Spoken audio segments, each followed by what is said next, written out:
Oi meninas! Hoje eu vim trazer um tema super diferente pra gente abordar aqui. Você já passou por algum dilema ali na hora do seu atendimento e que você não soube conduzir? Um dilema como um pai que é rude, ou que às vezes cobra em quantas sessões o filho vai melhorar, ou mesmo a criança quando faz uma atividade que você acha que é muito importante mostrar para os pais, mas a criança não quer? Você já passou por alguma dessas situações? Bom, eu vim trazer alguns desses dilemas aqui hoje para conversar com vocês sobre como eu costumo intervir. Eu sei que nesse começo é realmente muito difícil quando alguma dessas situações acontecem, mas hoje eu vou te dar pelo menos 3 dicas aí para lidar com cada uma dessas situações e outras que já aconteceram aqui. E vai por mim, foram muitas.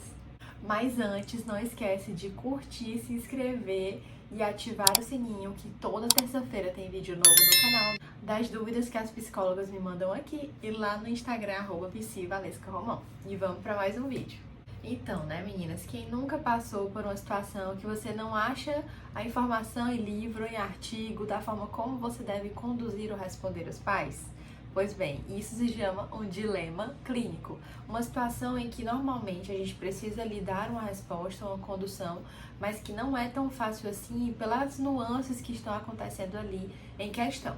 Mas hoje eu vou te trazer algumas dessas situações que eu já passei e a melhor forma de resolver. Lembrando que não é uma receita de bolo, mas as dicas que eu vou dar aqui já vão te guiar melhor daqui pra frente.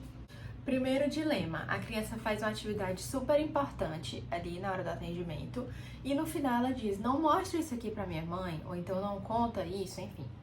Por que que normalmente essa situação acontece? A primeira coisa que você tem que certificar é que a criança entende o que é o sigilo e em que situações você deve realmente guardar essa informação. Segundo, por que que normalmente a criança fala isso ou ela se opõe a mostrar para a família?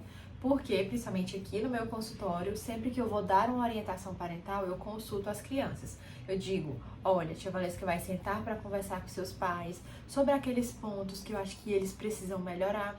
E eu pensei em mostrar algumas atividades, então, que tal essa, enfim, é a forma como eu conduzo. Mas eu já recebi muitas pessoas na caixinha, lá no Instagram, falando que às vezes a criança realmente não quer mostrar. Então eu tô aqui para dizer mais ou menos alguns caminhos do que fazer nessa primeira situação. Se você fez uma atividade e a criança não quer mostrar, você precisa entender e avaliar o porquê, tá? Ah, a criança não quer mostrar porque sentiu vergonha, falou algo sobre os pais em que ela não queria que os pais soubessem, ou sobre alguma pessoa da família, um padrasto, enfim, alguma coisa desse tipo.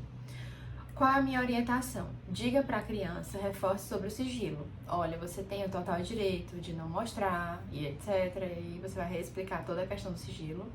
Mas eu acho que talvez seria importante, porque a partir daqui a gente já pode orientar talvez o seu padrasto, enfim, a fazer uma coisa diferente ou ter um comportamento diferente. Eu não preciso mostrar a atividade, mas quem sabe tocar nesses pontos aqui com ele. O que é que você acha?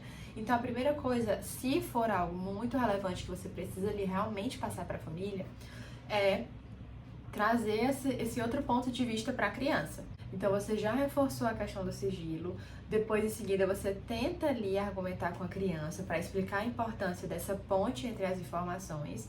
Em seguida, o que você deve fazer é dizer para ela, olha, se você realmente não quer mostrar, tudo bem. E aí você vai guardar essa informação se não for algo que ofereça risco à criança. Então, lembre também sempre a criança que qualquer informação que estiver ali de acordo com uma situação específica que possa pôr a vida da criança em risco de alguma forma, você vai precisar compartilhar. E aí, nesse momento, se a criança não quiser, você realmente vai precisar comunicar. Olha, isso aqui é algo que pode pôr sua vida em risco. Então, lembra do nosso combinado? As coisas que eu posso falar e que eu não posso? Então, assim, eu sugiro que ou você fale, eu posso chamar aqui, enfim, eu sou responsável e tal, ou eu posso falar por você. Vamos entender como a gente pode fazer melhor isso juntas? Você não pode simplesmente quebrar o sigilo sem avisar a criança e você também não pode guardar a informação que oferece risco. Então, sempre que vocês precisarem quebrar o sigilo, vocês vão ter que avisar o paciente, mesmo que isso acabe influenciando no vínculo. Lembre-se sempre que a vida dele, a integridade dessa criança ou desse adolescente é mais importante. Então, se for algo que a criança não quer falar ou mostrar, o primeiro passo é avaliar se isso é o que traz risco.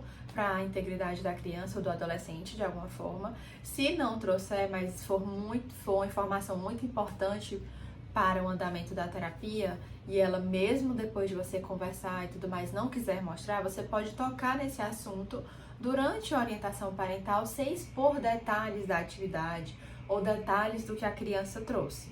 Então vou dar um exemplo dessa situação do padrasto. A criança colocou lá que às vezes ele é chato ou que fala coisas que ela não gosta, certo? Então vamos pegar um exemplo. A criança falou que não gosta da nova namorada do pai, certo? E aí essa é uma informação relevante para o processo terapêutico. Por quê? Porque aquela criança não está mais querendo ir ficar com o pai, ele não entende o que está acontecendo, a mãe também precisa que ela passe esses dias por uma questão de rotina, porque a mãe precisa fazer outras coisas, enfim.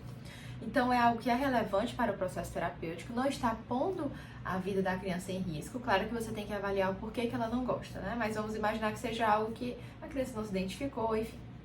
Então o que é que você pode fazer numa orientação parental? Perguntar como é a relação, que tipo de coisas elas fazem juntas, como é o tempo de qualidade, isso você perguntando para os pais, né? E aí tentar trazer ali de uma forma não tão explícita, não mostrando ali as atividades de cara das coisas que você fez, mas trazendo esses pontos de que, olha, a gente precisa melhorar nesse aspecto aqui. E ir trazendo de uma forma mais leve essa demanda. Mas o que não pode acontecer é você deixar passar. A criança dizer, não quero falar, e aí você, tá bom, e guarda e pronto, tá? Então, sobre esse primeiro dilema, é isso. O segundo dilema é pais que querem saber a quantidade de sessões em que o filho vai ficar bom ou curado. Essa situação pode acontecer antes do processo terapêutico iniciar, quando a família já pergunta quantas sessões serão necessárias, ou mesmo quando você já está no processo terapêutico e a família chega e pergunta, mas quantas sessões vão ser necessárias? E quanto tempo você precisa? Quantas semanas? E a primeira informação que eu preciso que vocês saibam é que vocês estão amparadas pelo Conselho de Psicologia para dizer que o psicólogo não pode dar previsão taxativa de resultado. Ele não pode dizer uma quantidade X de sessões ou uma quantidade X de tempo que aquele processo vai se resolver ou vai estar finalizado.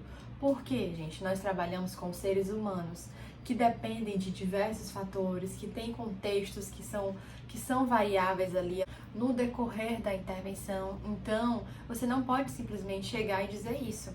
Claro que quando os pais perguntam diretamente, você vai explicar, olha, eu não poderia nem, segundo o meu conselho, dizer uma quantidade X de sessões, mas pela demanda do seu filho, é importante que a gente avalie os outros contextos.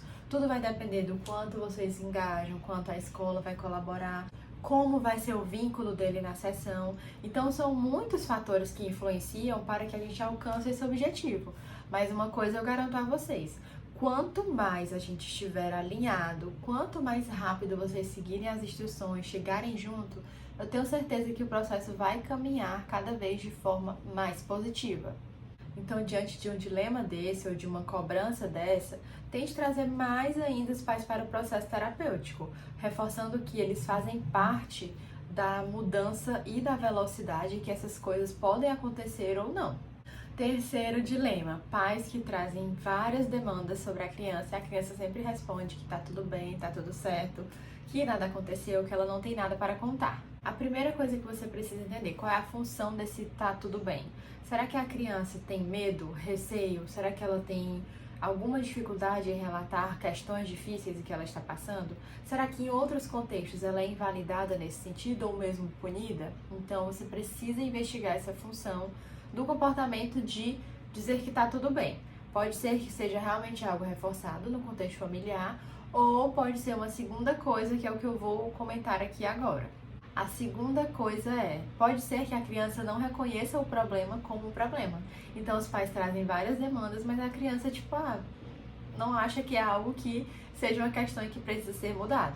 Então, para que isso aconteça, você precisa também ali na hora da sessão observar com a criança os pontos positivos, as consequências legais daquele comportamento ou que ela perde ou que deixa de acontecer quando ela se comporta daquela forma. Eu costumo fazer muito análise funcional, claro que por meio de desenhos. Então, por exemplo, no dia vamos falar sobre o passeio. O que você fez no final de semana? Fui num parque. E como é que foi lá? Ah, eu ia comer batata, mas aconteceu uma coisa que não deu certo. O que foi? Aí você vai lá, ah, isso, e depois aconteceu tal coisa, e a sua mãe disse não, e você virou o prato, e nanã.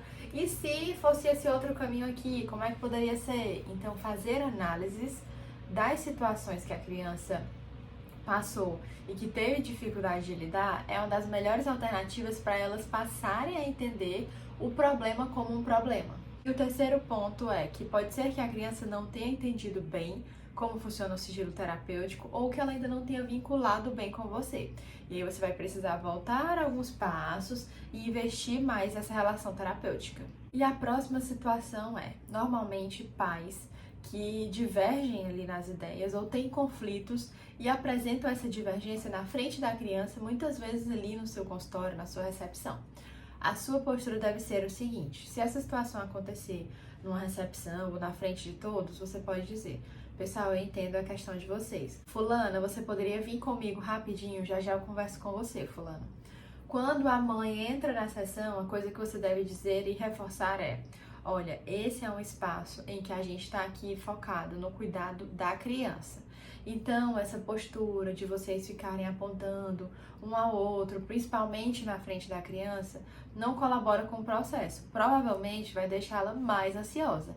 Então, eu gostaria de pedir que, quando vocês tiverem alguma divergência, algum ponto que queiram conversar, nós podemos marcar só vocês. E aí, aqui eu vou conduzir da melhor forma para que a gente encontre uma saída boa para todo mundo. Mas na frente da criança não é o adequado.